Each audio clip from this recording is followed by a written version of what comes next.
In the silent aftermath of the Skyfire, a story of survival and transformation was about to unfold, written not in ink but in metal and spirit.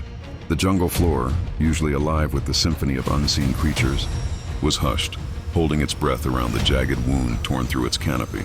There, half buried in the earth, lay the impossible, a vessel not of their world.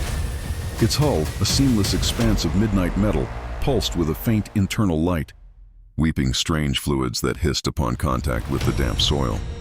The tribe approached with a mixture of reverence and terror, their spears held ready. Kale, his jaw tight and eyes scanning the shadows, saw only a threat, an omen of the ruin that had fallen from the heavens. He stood as a shield between his people and the unknown. But where Kale saw danger, Lyra, the tribe's finest artisan, saw wonder. Her fingers, accustomed to shaping clay and weaving fibers, traced the strange, cool contours of the hull. She was not afraid of the alien metal.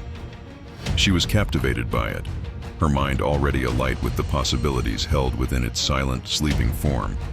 Lyra claimed a secluded cavern behind the waterfall, transforming it into a forge unlike any the tribe had ever known. Shards of the alien alloy were brought to her, each piece an enigma. She worked tirelessly, her familiar tools proving useless against the unyielding material. The tribe's traditional fires couldn't even warm the metal, let alone shape it. Whispers followed her through the village. Some called her work a blasphemy, a dangerous dance with the powers that had brought devastation. Kyle stood guard at the mouth of her cave, a silent, imposing figure. He deflected the suspicious glances of his kin and kept watch for any lingering dangers from the wreckage, his loyalty to Lyra unwavering.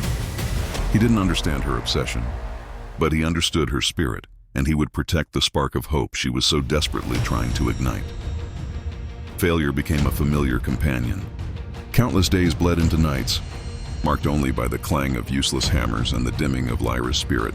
Just as despair began to set in, a discovery changed everything. While prying at a crystalline node embedded in a larger fragment of the hull, her chisel slipped, striking it at a precise angle. A low hum vibrated through the cavern, and a web of pure blue light erupted from the node, casting dancing shadows on the walls. It was a power source. A new energy coursed through their work as Kale joined her, his warrior's pragmatism merging with her artisan's vision.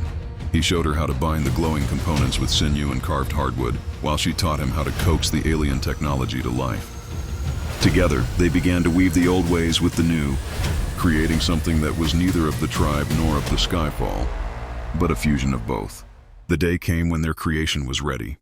The entire tribe gathered at the edge of the great clearing, their faces a mixture of fear and fragile curiosity. Kale stepped forward, holding not a spear of wood and stone, but a hybrid weapon, a familiar tribal spear, now integrated with glowing alien components. With a silent prayer, he activated it. A blade of pure energy erupted from the tip with a sharp hiss, cleaving a massive boulder in two as if it were mere river clay. A collective gasp swept through the crowd, their deep-seated fear finally giving way to a dawning awe. They were no longer the hunted, cowering in the shadow of a fallen enemy. As they looked upon the glowing spear and the determined faces of Kale and Lyra, they understood. This was not just an end, it was a new beginning. They were survivors, yes, but now they were also warriors, preparing for the day their enemy would inevitably return.